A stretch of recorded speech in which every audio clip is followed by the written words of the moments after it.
Assalamualaikum warahmatullahi wabarakatuh. Salam sejahtera buat sahabat Kang Asep Hidayat semua dimanapun berada. Perjumpaan kali ini kembali Kang Asep akan melanjutkan kisah yang sebelumnya, yaitu Jamil bagian 5. Gangguan menyeramkan selama di dalam hutan, karya Kang Asep Hidayat. Langsung saja kita ke bagian ceritanya. Namun seperti biasa nih, yuk kita membaca. Bismillahirrohmanirrohim. Inilah selengkapnya. Jamil terus berjalan di dalam gelapnya malam, hingga akhirnya Jamil hanya dapat berdiri mematung di tepian sungai yang sangat luas. Ia bingung harus berbuat apa, karena suatu hal yang tidak mungkin, sungai yang sangat luas serta arus yang deras bisa ia seberangi dengan berenang. Jamil kembali melangkah menyusuri tepian sungai itu, hingga samar Jamil mendengar suara ramai manusia dari tempat ia berada saat itu. Seketika Jamil menghentikan langkahnya. Jamil memastikan apa yang ia dengar, dan ternyata memang benar. Di balik pepohonan ada banyak orang tengah berkumpul di area terbuka. Dengan perlahan serta hati-hati ia melangkah agar tidak menimbulkan suara. Mendekati kerumunan itu dari balik semak belukar. Sayur-sayur, pisang, ikannya cu, kak, ikan patin. Terlihat oleh Jamil dari kejauhan, beberapa orang tengah menjajakan barang jualannya. Pasar rupanya, gumam Jamil. Saat itu Jamil tidaklah tahu pasar tradisional daerah mana, namun yang sebenarnya saat itu Jamil telah berada di daerah TB, Riau. Jika dihitung pada masa sekarang ini, Jamil berjalan dari pelariannya sawah lunto hingga saat itu ia berada kurang lebih sudah 200 km dengan berjalan kaki serta ditempuh melalui perjalanan hutan rimba.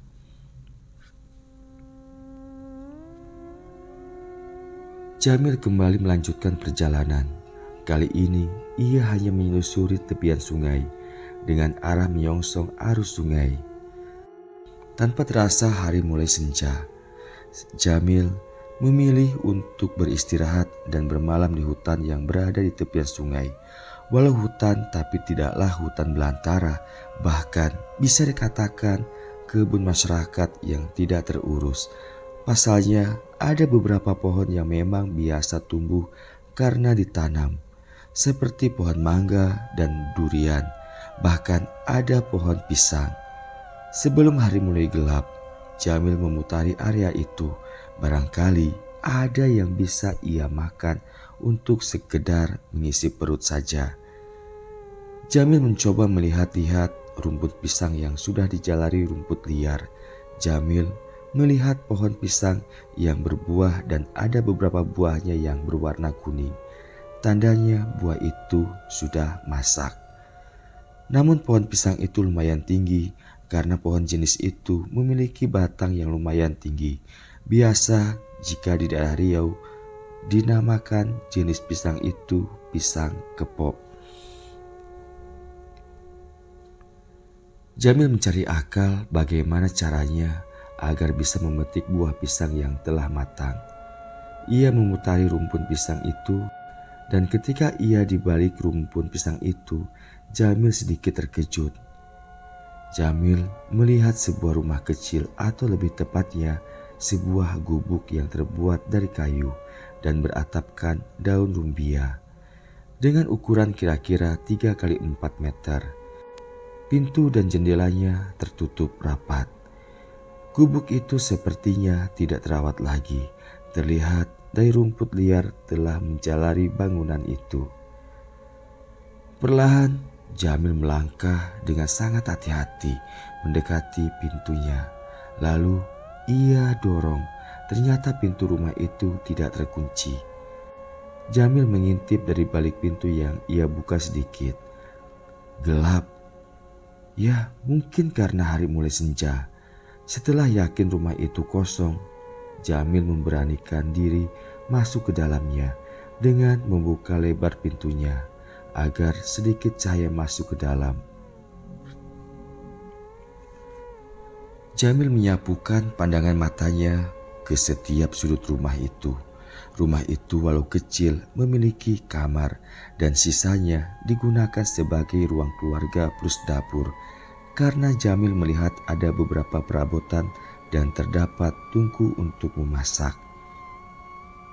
Jamil merasakan ada keanehan karena rumah itu terlihat bersih dan rapi.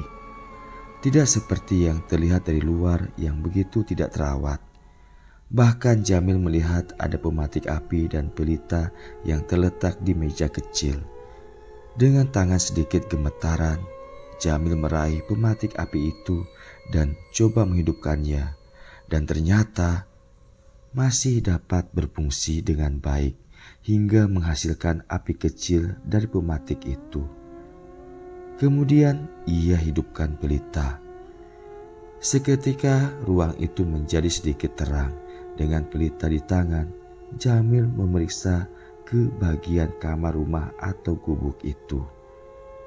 Jamil melangkah dengan hati-hati, serta siaga penuh mendekati pintu kamar yang terlihat tidak berdaun pintu. Dengan sedikit ragu, Jamil mulai melangkah masuk ke dalam kamar. Jamil memicingkan sedikit matanya untuk lebih mempertajam penglihatannya. Astagfirullah. Jamil terkejut, bukan kepalang, hingga tersurut mundur karena tepat di hadapannya tergeletak di atas lantai yang hanya beralaskan kain tebal sesosok kerangka manusia. Terlihat tersusun rapi, lengkap dengan pakaian yang masih melekat di kerangka itu. Sejenak Jamil hanya terpaku serta dada berdebar menyaksikan pemandangan tak lazim di hadapannya. Setelah merasa sedikit tenang, perlahan Jamil berjongkok memperhatikan jenazah manusia yang telah menjadi kerangka dan tengkorak itu. Bak seorang polisi tengah mengidentifikasi jenazah. Jamil menganalisa kerangka itu. Bajunya masih melekat. Sepertinya jenazah ini seorang wanita. Terlihat model baju yang dipakainya, serta rambut yang terlihat panjang berwarna hitam. Kerangkanya tersusun rapi. Mungkin orang ini mati karena sakit dan tengah tertidur. Bukan mati karena dibunuh. Namun pintunya kok tidak dikunci. Kalau memang dia tengah tidur di dalamnya, pikir Jamil. Kemudian dengan tangan gemetaran, Jamil meraih tengkoraknya, memeriksa permukaan tengkorak itu dengan seksama. Jamil mengernyitkan keningnya karena ketika Jamil memeriksa tengkorak bagian belakang, ia melihat ada yang retak. Setelah merasa cukup memeriksanya, Jamil pun meletakkan kembali tengkorak itu. Jamil menghela nafas berat. Kasihan kamu, dibunuh dan dibiarkan kamu sendiri di sini. Gumam Jamil pelan. Lalu ia berdiri dan keluar dari kamar dan kembali ke ruang depan. Jamil duduk bersandar pada dinding sambil memandang ke setiap jengkal rumah itu.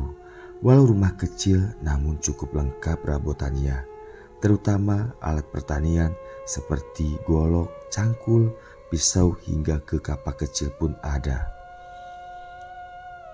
Tanpa sengaja ia melirik ke pergelangan kakinya. Masih melingkar gelang besi di kakinya itu. Seketika Jamil mendapat akal untuk melepaskannya setelah melihat kapak dan golok yang ada di tempat itu. Lalu Jamil beranjak dari duduknya dan mulai berusaha melepaskan gelang besi itu dari kakinya. Setelah berhasil melepaskan kedua gelang besi dari kakinya itu, Jamil memutuskan untuk tidur. Jamil merebahkan tubuhnya di dalam rumah itu yang berlantaikan tanah. Segera ia memejamkan kedua matanya. Terlebih dahulu ia mematikan pelita dan memasukkan pematik api di saku celananya. Baru saja ia memejamkan matanya, Jamil merasakan seperti banyak semut kecil dan halus mengerumuni wajahnya. Dengan masih terpejam, ia mengusap-ngusap wajah. Namun seakan semut-semut itu tak pernah habis, bahkan semakin banyak. Tiba-tiba saja di dalam kegelapan, Jamil mendengar seperti suara ayam betina tengah memanggil anak-anaknya yang baru menetas. Di samping rumah, suara itu jauh namun terdengar jelas.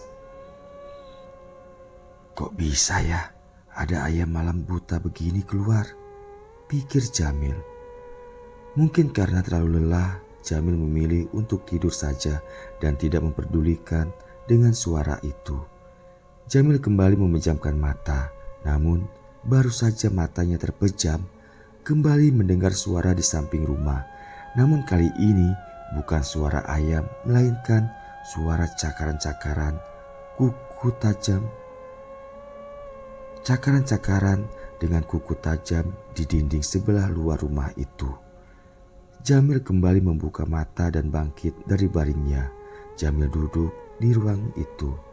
Jamil mulai merasa tak enak perasaan dan dia yakin bahwa akan terjadi gangguan. Bruak!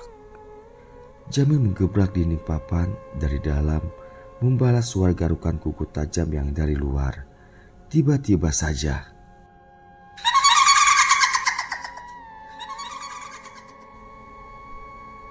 terdengar suara tawa perempuan mengikik dari luar yang terasa bagai menusuk jantung. Lagi-lagi membuat Jamil berdebar, bulu romanya seketika meremang. Jamil merogoh saku celananya mengambil pematik api. Lalu ia menghidupkan pelita. Ruang itu pun kembali terang dari cahaya api pelita itu. Setelah menghidupkan pelita, Jamil kembali duduk bersandar di dinding sambil menarik nafas dalam-dalam. Namun, belum sempat Jamil menghembuskan nafas kembali, Jamil dikejutkan oleh seseorang yang tengah duduk bersandar di dinding. Tepat di hadapannya, sembari menatap ke arah Jamil. Jamil tak dapat bersuara seakan lidahnya keluh. Dengan mata terbelalak, seakan tak dapat dialihkan dari mata hitam sosok itu.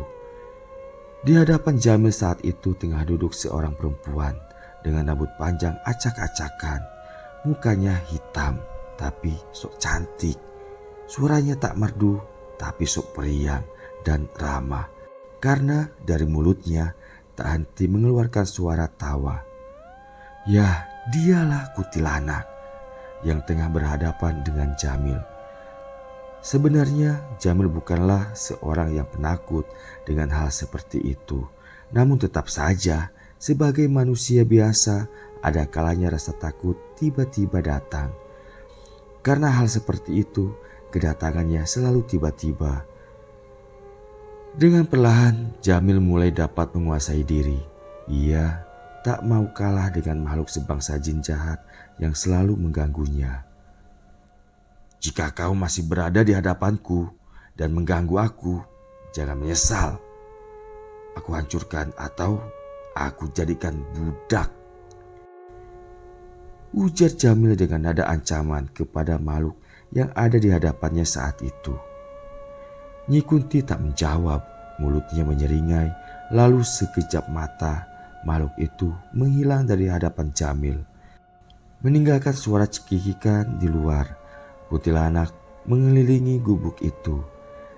Tak lama berselang, suara tawa itu pun hilang.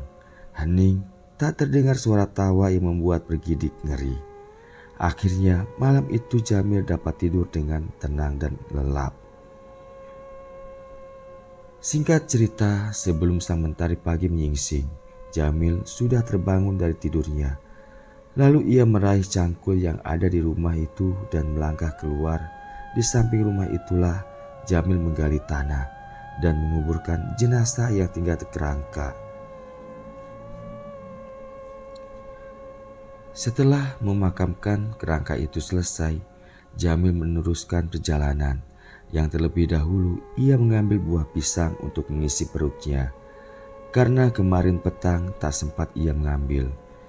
Dengan langkah penuh semangat, Jamil meneruskan perjalanannya karena kini ia sudah tahu kemana akhir perjalanannya. Jamil mendapat petunjuk dari mimpinya tadi malam, yang dalam mimpinya ia didatangi seseorang yang tidak ia kenal. Seorang laki-laki tua berkata kepada Jamil, "Teruslah kamu berjalan di tepi sungai ini sampai kamu menjumpai desa kecil, di mana di sungai itu ada penyeberangan yang memisahkan dua tanah. Berbuat baiklah kamu di sana, karena kehidupanmu di sana hingga kelak nyawamu diambil Allah." Demikian sosok pria tua berkata kepada Jamil di dalam mimpinya.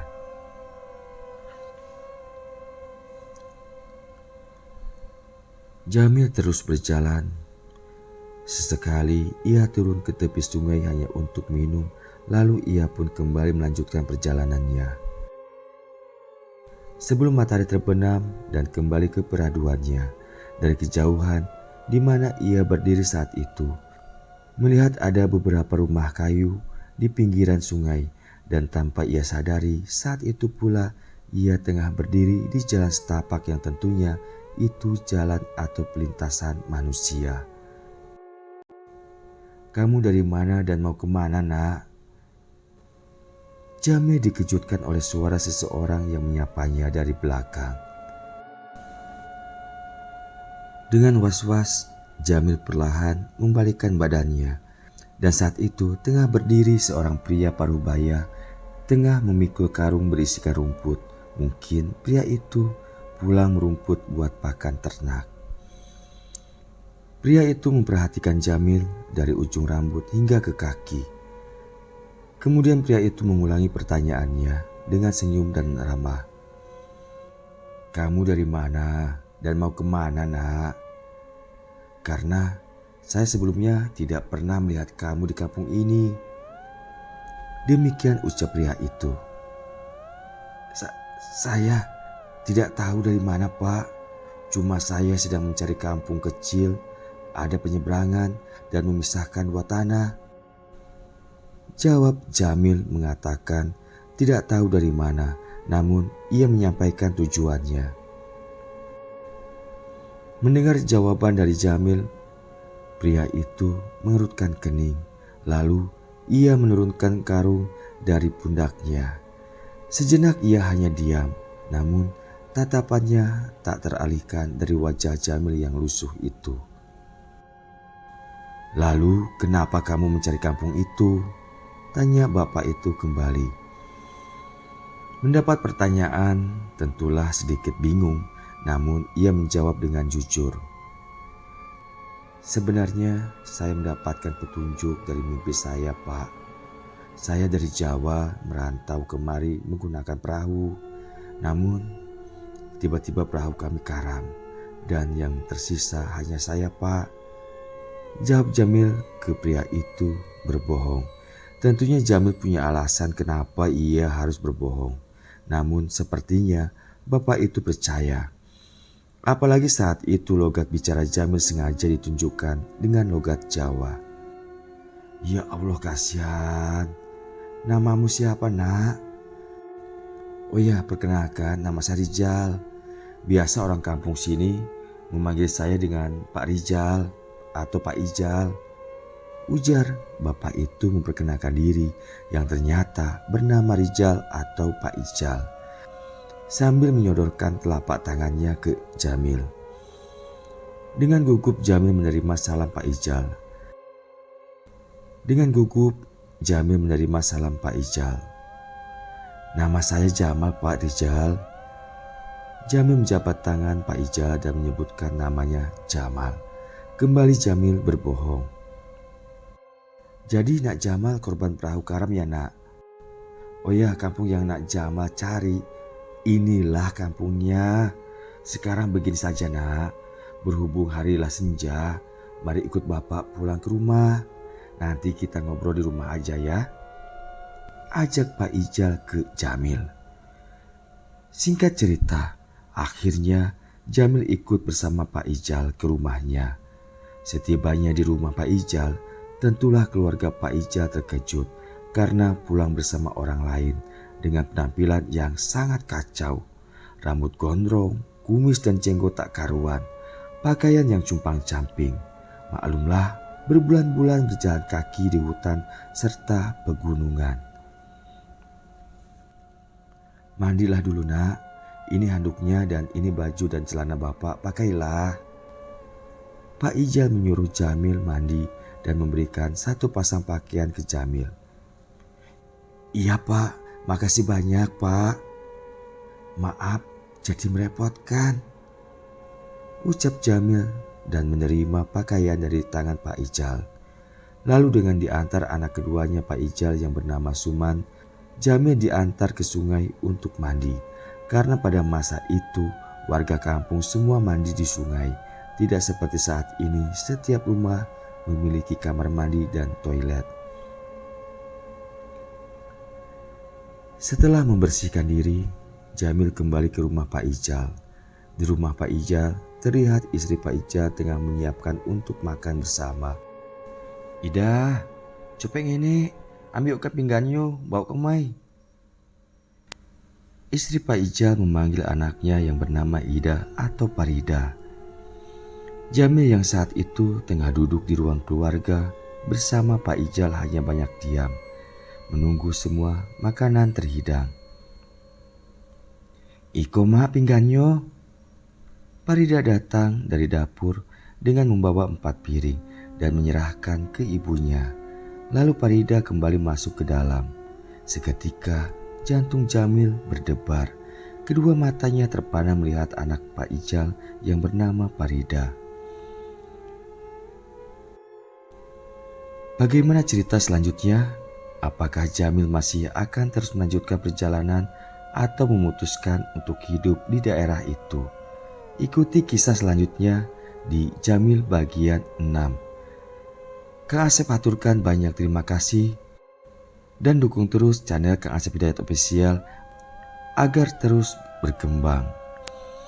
Kang Asep aturkan banyak terima kasih dan wassalamualaikum warahmatullahi wabarakatuh.